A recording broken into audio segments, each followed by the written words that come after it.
नमस्कार जोहार, मैं राजू और आप देख रहे हैं 24 झारखंड न्यूज। चलिए जानते हैं झारखंड की सुबह से लेकर शाम तक की तमाम बड़ी खबरों को। प्रधानमंत्री नरेंद्र मोदी खूंटी से किसानों के खाते में ट्रांसफर किए 18,000 करोड़ रुपए। प्रधानमंत्री नरेंद्र मोदी ने बिरसा मुंडा की धरती से 8 करोड़ किसानों को प्रधानमंत्री किसान सम्मान निधि योजना की 15वीं किस्त की राशि डीबीटी के माध्यम से जारी कर दी है, जिसके बाद 18,000 करोड़ की राशि देश भर के किसानों के खाते में पहुंच गई है। इसमें झारखंड के करीब 12 लाख किसानों के खाते में भी राशि ट्रांसफर हुई है। 12 लाख किसानों के सभी कागजात पूरे हो चुके थे। शेष किसानों का कागजात अपडेट होने के बाद राशि भेजी जाएगी। यह स्कीम 2018-19 में शुरू हुआ था। उसके बाद से किसानों को राशि दी जा रही है।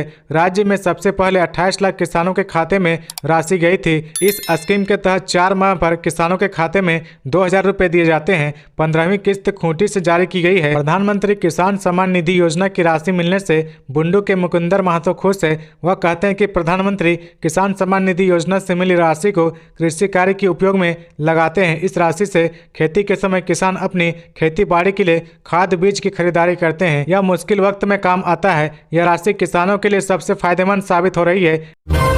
पूर्व सांसद सालखन मुर्मू को पुलिस ने किया गिरफ्तार। जाने क्या है मामला। आदिवासी सेंगल अभियान के राष्ट्रीय अध्यक्ष पूर्व सांसद सालखन मुर्मू को पुलिस ने उसके कदमा स्थित आवास पर हाउस अरेस्ट कर लिया है। पुलिस ने उसके घर को घेर लिया है। उन्हें घर से कहीं आने जाने की अनुमति नहीं है। सालखन मुर्मू इस पूरी घटना पर अपनी प्रतिक्रिया दी है। उन्होंने कहा कि आदिवासी सेंगल अभियान ने अपने पूर्व घोषित कार्यक्रम के अनुसार साक्षी स्थित भगवान बिरसा की प्रतिमा के सामने शांतिपूर्ण अनशन पर बैठने का कार्यक्रम तय किया था, लेकिन उससे पहले ही हमें हाउस अरेस्ट कर लिया गया है। यही कारण है कि आज के कार्यक्रम को हम स्थगित करने के लिए बाध्य हैं। पुलिस की यह कार्रवाई प्रशासन की नकारात्मक और आदिवासी विरोधी रवैया को दर्शाता है। जब प्रधानमंत्री भगवान बिरसा मुंडा की मूर्ति और जन्मस्थली जाकर श्रद्धांजलि दे सकते हैं तो हम लोग क्यों नहीं। 7,200 करोड़ की परियोजनाओं की मोदी ने दी सौगात। आदिवासी कल्याण योजना का बजट 6 गुना ज्यादा बढ़ा। प्रधानमंत्री नरेंद्र मोदी ने 7,200 करोड़ रुपए की परियोजनाओं का उद्घाटन किया। प्रधानमंत्री मोदी ने अपने संबोधन की शुरुआत जयकारे के साथ और सभी को जोहार कहा। प्रधानमंत्री मोदी ने एक के बाद एक कई योजनाओं का जिक्र किया। प्रधानमंत्री ने बताया कि कैसे केंद्र सरकार प्रिमिटिव ट्राइब के संरक्षण के लिए, उनके विकास के लिए काम कर रही है। प्रधानमंत्री ने नल जल योजना, उज्ज्वला योजना, गांव में बिजली और विकास के लिए चलाई गई कई योजनाओं का जिक्र किया। प्रधानमंत्री ने अपने संबोधन में यह भी बताया कि आने वाले दिनों में सरकार की रणनीति क्या होगी। प्रधानमंत्री ने अमृत स्तंभ का जिक्र किया। पीएम ने बताया कि कैसे चारों स्तंभ को मजबूत करने के लिए सरकार काम कर रही है। प्रधानमंत्री ने कहा कि आज का दिन सौभाग्य से भरा हुआ है। कुछ देर पहले ही उलिहातू से लौटा हूं। उनके परिजनों से भी सुखद मुलाकात हुआ है। उस पवित्र माटी को माथे पर चढ़ाने का सौभाग्य मिला है। मुझे भगवान बिरसा मुंडा पार्क देखने का भी अवसर मिला। 2 साल पहले यह म्यूजियम देश को समर्पित करने का सौभाग्य मिला था। मैं सभी देशवासियों को जनजातीय गौरव दिवस की बधाई देता हूं। खबरों में आगे बढ़ने से पहले अगर अभी तक आपने इस चैनल को सब्सक्राइब नहीं किया तो प्लीज सब्सक्राइब कर ले, जिससे झारखंड की हर छोटी सी बड़ी खबर की अपडेट आप तक पहुंचता रहे। झारखंड को मिलेगी एक और वंदे भारत ट्रेन की सौगात। रांची से वाराणसी रूट पर चलाने का प्लान। रांची वासियों को तीसरी वंदे भारत एक्सप्रेस के लिए ज्यादा इंतजार नहीं करना होगा, क्योंकि रांची हटियापुरी वंदे भारत से पहले रांची वाराणसी वंदे भारत चल सकती है। इस पर रांची के सांसद संकेत दे चुके हैं। दूसरी ओर 21 नवंबर को केंद्रीय रेल मंत्री अश्विनी वैष्णव भी झारखंड आ रहे हैं। वे रांची होकर चक्रधरपुर रेल मंडल अंतर्गत कार्यक्रम में शामिल होने जाएंगे। उम्मीद है कि रेल मंत्री रांची वाराणसी वंदे भारत को चलाने की तिथि स्पष्ट कर सकते हैं। उम्मीद यह भी है कि यह वंदे भारत अयोध्या में राम मंदिर के उद्घाटन से पहले चलाई जा सकती है। यदि दिसंबर माह तक नई वंदे भारत एक्सप्रेस का परिचालन शुरू हो जाता है तो रांची पटना, रांची हावड़ा वंदे भारत के बाद रांची वाराणसी वंदे भारत तीसरी ट्रेन के रूप में शामिल होगी। फिलहाल रांची रेल मंडल प्रशासन व दक्षिण पूर्व प्रशासन द्वारा रांची वाराणसी वंदे भारत कब से चलेगी इसकी आधिकारिक पुष्टि नहीं की गई है। सूत्रों के अनुसार वंदे भारत भी 8 कोच चेयर कार वाली होगी। वर्तमान में रांची से वाराणसी के लिए इंटरसिटी एक्सप्रेस का परिचालन सोमवार, मंगलवार, गुरुवार, शुक्रवार और शनिवार को हो रहा है। यह ट्रेन रात 8:10 में रांची से रवाना होती है और 13 घंटे 15 मिनट में दूसरे दिन सुबह 9:25 में वाराणसी पहुंचती है। वंदे भारत 13 घंटे से कम समय लेगा। किशोरी समृद्धि योजना के तहत झारखंड की 5.5 लाख छात्राओं को मिलेगा आर्थिक लाभ। मुख्यमंत्री हेमंत सोरेन स्थापना दिवस के मौके पर झारखंड के छात्राओं को बड़ी तोहफा। दरअसल मुख्यमंत्री सावित्रीबाई फुले किशोरी समृद्धि योजना के तहत 5.5 लाख छात्राओं को 261 करोड़ रुपए आर्थिक लाभ देने की योजना बनाई है। वर्तमान में 6,51,000 से अधिक किशोरियों को इस योजना से जोड़ा गया है। सावित्रीबाई फुले किशोरी समृद्धि योजना के तहत राज्य सरकार कक्षा 8 से 12वीं तक की छात्राओं को 20,000 रुपए अनुदान स्वरूप देती है। यह राशि हर वर्ग के लोगों के लिए अलग अलग होती है। झारखंड सरकार की आधिकारिक वेबसाइट झार.gov.in से मिली जानकारी के अनुसार कक्षा 8 से 9 में पढ़ने वाले छात्राओं को 2,500 रुपए और 10वीं 11वीं और 12वीं के छात्राओं को 5,000 रुपए की राशि दी जाती है, जबकि 18 वर्ष से अधिक होने पर 20,000 रुपए का लाभ दिया जाता है। झारखंड सरकार इस योजना के जरिए बाल विवाह जैसी कुप्रथा को खत्म करना चाहती है। साथ ही साथ इसके जरिए महिला सशक्तिकरण और शिक्षा को भी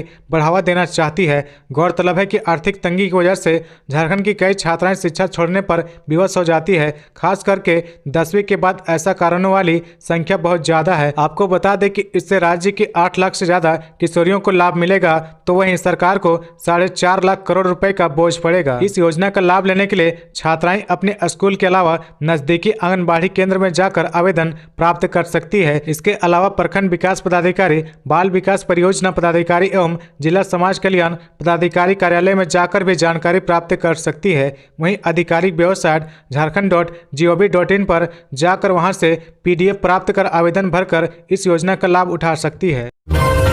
उत्तराखंड टनल हादसे में सुरंग से बाहर निकलने के बाद श्रमिकों को एयरलिफ्ट कर लाए जाएंगे झारखंड। उत्तराखंड के उत्तरकाशी जिले के यमुनोत्री के निर्माणाधीन सुरंग में फंसे मजदूरों की सकुशल वापसी के लिए झारखंड आपदा की 3 सदस्यीय टीम वहां पहुंच गई है। जेप IT के CEO भुवनेश्वर प्रताप सिंह के नेतृत्व में गई टीम ने उत्तराखंड के अधिकारियों से संपर्क कर जानकारी ली। भुवनेश्वर ने बताया कि सभी श्रमिक सुरक्षित है। अधिकारी एवं परिजनों ने श्रमिकों से पाइप के जरिए बात भी की है। श्रमिकों ने बताया कि वह सुरक्षित है। प्रतिनिधियों ने गिरिडीह से बिरनी निवासी विश्वजीत कुमार वर्मा व सुबोध कुमार वर्मा से बातचीत की है। अधिकारियों ने कहा कि झारखंड के सभी 15 श्रमिक सुरक्षित है। सुरंग के बाहर निकलने के बाद सभी श्रमिकों को एयरलिफ्ट कर झारखंड लाया जाएगा। उत्तरकाशी के आपदा प्रबंधन टीम ने बताया कि सभी श्रमिक सुरक्षित है और रेस्क्यू का कार्य भी अभी तक चल रहा है। सुरंग में फंसे श्रमिकों को पाइप के माध्यम से खाना और ऑक्सीजन पहुंचाया जा रहा है। श्रमिकों को कल तक पाइप के माध्यम से निकाल लिया जाएगा। इधर राज्य प्रवासी नियंत्रण कक्ष सभी श्रमिकों के परिवार से संपर्क करने का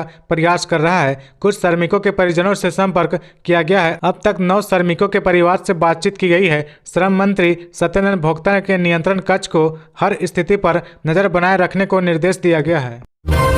झारखंड में ईडी अधिकारियों को मिली X श्रेणी की सुरक्षा। झारखंड में बहुचर्चित धन शोधन मामलों की जांच कर रहे प्रवर्तन निदेशालय ईडी के सहायक निदेशक देवव्रत झा को केंद्र सरकार की ओर से मंगलवार को सशस्त्र सुरक्षा कवर प्रदान किया गया है। PTI भाषा को बताया कि केंद्रीय सुरक्षा एजेंसियों द्वारा संभावित खतरे वाले लोगों के बारे में तैयार रिपोर्ट में ईडी के सहायक निर्देशक देवव्रत झा को बाहुबलियों और माफियाओं से खतरे की आशंका का जिक्र किए जाने के बाद केंद्रीय गृह मंत्रालय ने उन्हें X श्रेणी की सशस्त्र सुरक्षा प्रदान की है। देवव्रत झा रांची के कई धन शोधन मामले में जांच अधिकारी भी हैं। इनमें कथित भूमि घोटाला, शराब घोटाला और मनरेगा एवं अन्य योजनाओं में कथित अनियमितताओं से संबंधित भारतीय प्रशासनिक सेवा IAS अधिकारी और वरिष्ठ नौकरशाहों के खिलाफ दर्ज मामले शामिल हैं। सूत्रों ने बताया कि केंद्रीय औद्योगिक सुरक्षा बल की VIP सुरक्षा शाखा को झा को 24 घंटे सुरक्षा प्रदान करने की जिम्मेदारी सौंपी गई है।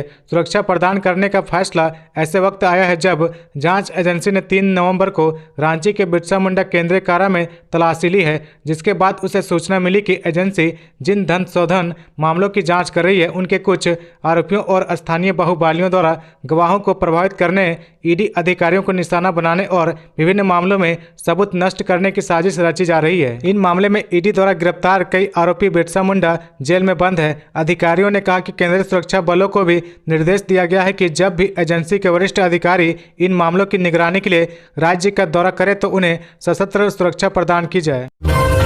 एक छात्र पर 1.09 लाख रुपए खर्च कर रही केंद्र सरकार, झारखंड में 89 एकलव्य स्कूल को मंजूरी, खुले सिर्फ 7। भारत सरकार अनुसूचित जनजाति के लिए एसटी बहुल इलाकों में एकलव्य आदर्श आवासीय विद्यालय खोल रही है। उसको सीबीएसई से संबद्ध किया जा रहा, उनका संचालन जवाहर नवोदय विद्यालय की तर्ज पर हो रहा है। झारखंड में 89 एकलव्य विद्यालय खोलने की मंजूरी मिल चुकी है, लेकिन राज्य में अब तक सिर्फ 7 एकलव्य स्कूल खुले हैं। दूसरी तरफ पड़ोसी राज्य छत्तीसगढ़ और पश्चिम बंगाल में क्रमशः 74 और 8 स्कूल स्वीकृत है। छत्तीसगढ़ में 73 स्कूल खुल चुके हैं, जबकि पश्चिम बंगाल में 8 में से 7 स्कूल संचालित हो रहे हैं। दक्षिण राज्यों की स्थिति और बेहतर है। आंध्र प्रदेश में सभी 28 स्कूल खुल चुके हैं। कर्नाटक में 12 स्कूल चालू स्थिति में हैं। केरल में 4 को मंजूरी दी गई थी और सभी 4 स्कूल संचालित हो रहे हैं। महाराष्ट्र में 37 में से 37 स्कूल में पढ़ाई चल रही है। मध्य प्रदेश में 70 स्कूल मंजूर किए गए थे, यहाँ 63 स्कूल खुल चुके हैं। राजस्थान में भी 31 में 30 स्कूल खुल चुके हैं। सिक्किम, तमिलनाडु में भी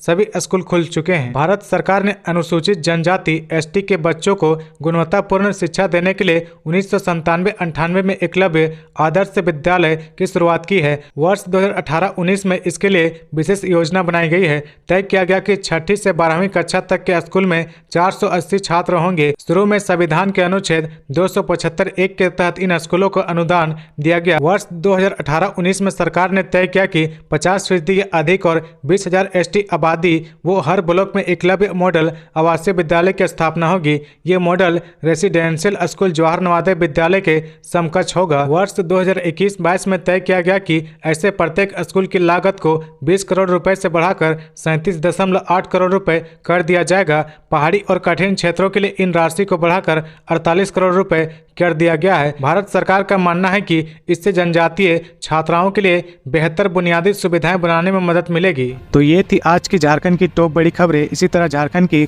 हर छोटी सी बड़ी खबर देखने के लिए आप हमारे चैनल 24 झारखंड न्यूज को सब्सक्राइब करके बेल आइकन प्रेस कर ले, जिससे झारखंड की हर छोटी सी बड़ी खबर की अपडेट आप तक पहुंचता रहे। तो आज के लिए बस इतना ही। हमें दीजिए इजाजत, फिर मिलते हैं नेक्स्ट न्यूज में।